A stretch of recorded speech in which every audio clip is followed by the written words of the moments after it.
Hello, gorgeous souls, and welcome to another fabulous Avian Starseed video.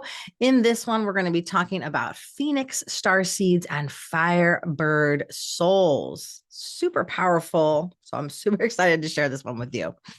And welcome to my channel. My name is Heather of the Starseed Sanctuary. If you've not already subscribed, please take a minute and do so. Click like, that helps me out a lot. And feel free to share this video if it inspires you. All right. So the Phoenix constellation lies in the southern sky, and it was named after the phoenix, the mythical bird that rises from its own ashes. Very powerful symbolism of transformation here.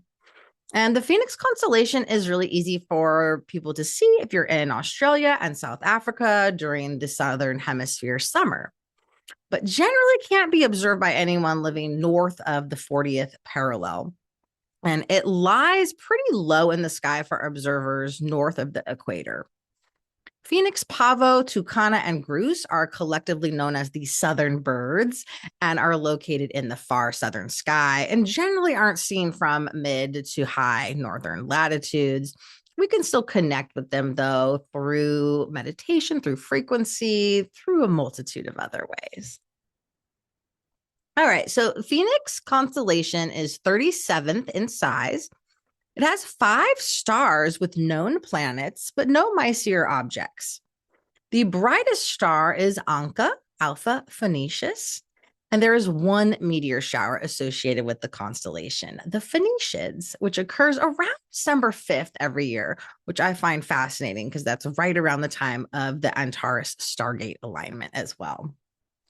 So the Phoenix constellation contains several notable deep sky objects: the Phoenix cluster of galaxies, black hole candidate HLX-1, and Robert's quartet. The Phoenix cluster is one of the most massive galaxy clusters known, showing star forming activity at the highest rate ever recorded in a galaxy cluster, with recent creation of 740 solar masses per year. So it's big and it's booming, baby. So, Phoenix symbolism. So, the symbolism and meaning of the phoenix as a spirit guide ties to myths and legends surrounding this creature across many different cultures and eras on Earth, but there's many commonalities that arise. The phoenix represents rebirth, magic, renewal, safety, transformation, permanence, inventiveness, and the sacredness of life. No matter the setting, the story of the Phoenix has a very distinctive vibe. It begins with lifting from darkness into light. This is a complete life cycle and also a symbol of our immortal soul. So, some additional Phoenix symbolism here. We covered a few of these: immortality, rebirth, resurrection, reincarnation. It also has a lot of symbolism connected to the sun god, Ra, or Helios, depending on the cultural context, endurance, magic, safety, the soul itself, spiritual initiations, and the fire element. As a Starchetype or Starseed archetype, souls that are very connected to the Phoenix star system have this deep ability to regenerate, to reinvent oneself, transmute difficult situations. Fire magic is a big one for these souls. They feel really drawn to the fire element in various different ways, be that candle magic. I feel like Burning Man arts, like playing with fire in safe ways, of course. Maybe it's cooking, maybe it's just enjoying a fireplace or a fire pit. These star seeds, as the starchetypal expression, have a soul mission that's really aligned with ending oppression, and they make very powerful ascension guides because they know what it takes. They've done it themselves many times, of literally kind of metaphorically burning everything down to the ground level and then rising back up from the ashes. They've dealt with a lot of trauma. They've dealt with a lot of natural disasters, cataclysms.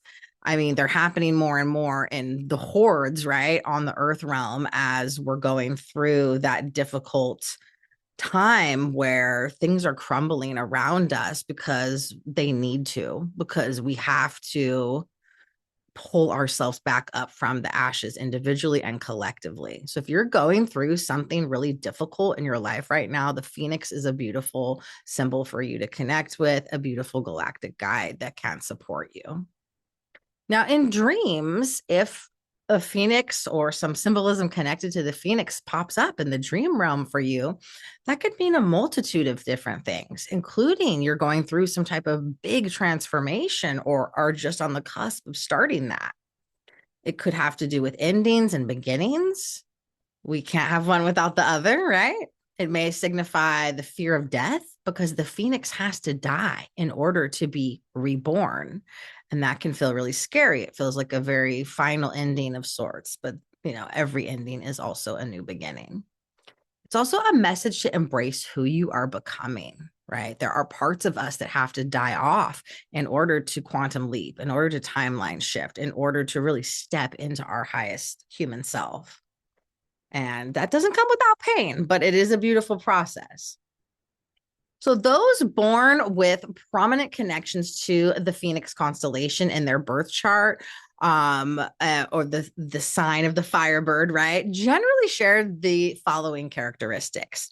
There's a natural willingness to sacrifice themselves to the greater good, and not in a martyr type way, not in a victim way, but just like, I know what needs to be done. I'm going to give a little bit of myself to the collective, to the greater good. I'm going to do this because I know this is going to help transform the collective, society, my family, my personal situation. So they're willing to see those sacrifices as a necessary means to a new beginning. They tend to really radiate hopefulness, even though they've tend to have been through the trenches of things. They tend to have been through some of the worst types of trauma, some of the worst, most horrific dark nights of the soul. But they still retain hopefulness, and not a blind, ignorant hopefulness, a knowingness that hope is real and they're going to find a way through even the most difficult things in life. And I love that about the Phoenix energy. They really embody transformation. And they often have many roles in life-changing jobs, partners, homes. They tend to embrace change pretty well because they've had to do it so many times. They've had to kind of start from scratch. Maybe they've moved a lot. Maybe they've changed jobs a lot. Maybe they've had different, ups and downs and relationships and cycles, starting new friend groups, new communities. They're down to do that. That can be really hard for a lot of people to do, but the Phoenix Starseeds and Phoenix souls really connect to, hey, let's do something new. Let's build it back, right? And so they find change almost a relief and a blessing. They have a core that has been forged by fire and keeps them centered. So they're excellent support systems when facing difficult changes. Phoenix energy can heal those wounds and help you come to acceptance when there are difficult changes upon you. And Phoenix souls. So Phoenix starseeds are those that have had more recent incarnations, even though time is multidimensional, but more recent or prominent associations with that star system. But for some, this was their original incarnation in form. This was their first incarnation when they fractalized from source consciousness into some type of etheric or physical form. So those souls can really give you new perspectives on things that otherwise seem very elusive. They're just wise beyond their years. So Phoenix Starseed Codes. So get out your natal chart and we'll have a peek. There's really just one main star that I work with for the Phoenix star system. It's relatively easy to work with. Even if you don't have a natal chart, you can get a free one on astro.com or the Time Passages app. You just want to have some type of way to see the degrees and what house this will fall in for you. Okay. So Phoenix Starseed Codes in the tropical zodiac, we work with Anka, the main star in the Phoenix constellation, or Alpha Phoenicius. That is approximately at 15 degrees of Pisces currently. So depending on the year that you were born, it might be a little later, and that's okay. You want to see if you have any placements in your chart within 1 to 2 degrees of Anka, of Alpha Phoenicius. That's a very clear Phoenix code if you do. In the sidereal system, Anka or Alpha Phoenicius is located at 21 degrees of Aquarius. The tropical zodiac, for those of you that don't know, or just a quick little reminder, is based on the solstice and equinox points and the sun's trajectory across the celestial equator through the 12 zodiac signs. It is just as accurate as sidereal. However, because the fixed stars, including the stars in the zodiac constellations, move 1 degree every 72 years, over the last 2,000 years, the true sky coordinates have shifted almost a full sign. So sidereal factors that in. It's based on the true sky current updated coordinates, as well as they factor in Earth's axial tilt and the precession of the equinoxes.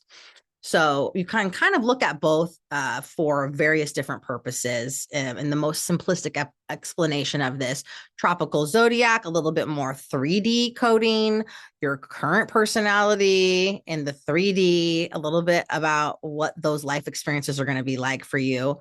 Sidereal could be looked at as a higher octave, right? A more fifth dimensional or higher dimensional perspective on it. Of course, there's other ins and outs to this. And if you want to learn more about it, sign up for my Starseed astrology course. We go deep, baby. So comment below and let me know if you guys have any conjunctions to Anka, Alpha Phoenicius, 15 degrees of Pisces in the tropical zodiac, 21 degrees Aquarius sidereal. You also would really want to look specifically for this star code for oppositions as well. So oppositions would be 15 degrees Virgo in the tropical and 21 degrees Leo in sidereal. We're going to get into trines, squares, sextiles, all that good stuff in the Starseed astrology course. So you can definitely sign up if you guys want to go even deeper into all the aspects. Let's talk a little bit about the Phoenix alignment, one of the Avian Starseed alignments. So the Phoenix alignment, the sun will be conjunct by degree to Anka in the Phoenix constellation, roughly March 4th to 6th in the northern hemisphere, and the sun will be opposite Anka in Phoenix constellation September 4th through 6th. In the northern hemisphere, these dates are going to be reversed if you're in the southern hemisphere. Now, because it is a southern hemisphere constellation, the sun isn't exactly, but it shares the same degree on the celestial equator, a conjunction nonetheless. So during the daytime or direct alignments, I should say, it's great to spend some time in the sun gazing, or getting some sun on the third eye or the crown chakras to connect with Phoenix energy. During the opposite alignments for the northern hemisphere in September, you can do that by connecting with the stars at night, absorbing some star codes, some light codes. Now, if you do happen to be in the southern hemisphere, you're going to get a great view of the Phoenix during your summer months. So stay tuned for that. So how do you use the Phoenix alignment besides the sun gazing, besides the stargazing? The Phoenix alignment is a wonderful time for you to move through challenges. If you're facing some of the most challenging moments of your life, if you're grieving something and wanting to heal old emotional wounds or new emotional wounds, the Phoenix alignment can help. Of course, you can transmute, you can rise up from the ashes of whatever devastating thing you're dealing with any day of the year. However, during the Phoenix alignments, both the conjunct and the opposite alignment, these energies are even more magnified for you to connect with. And the Phoenix really teaches us how to endure trying times while giving yourself time for healing. When you take time, you collapse time. When you take time for yourself, you can close shadow timelines where you're just running around traumatized by everything. It's okay to take time off. It's okay to take an hour for yourself, a day for yourself, however long is realistic for you. Give that to yourself. That alone is a great jumping off point to start a big transformation, or to start really working on embracing change even more. Change is the only constant. So the more comfortable we get with it, the easier our lives are going to be. All right, you guys, that was the Phoenix Starseed and Phoenix Firebird Soul webinar here. I hope you guys enjoyed it. Please let me know if you have any questions or comments below. And thank you again for joining me on this Phoenix Starseed adventure, sending you galaxies of love and gratitude.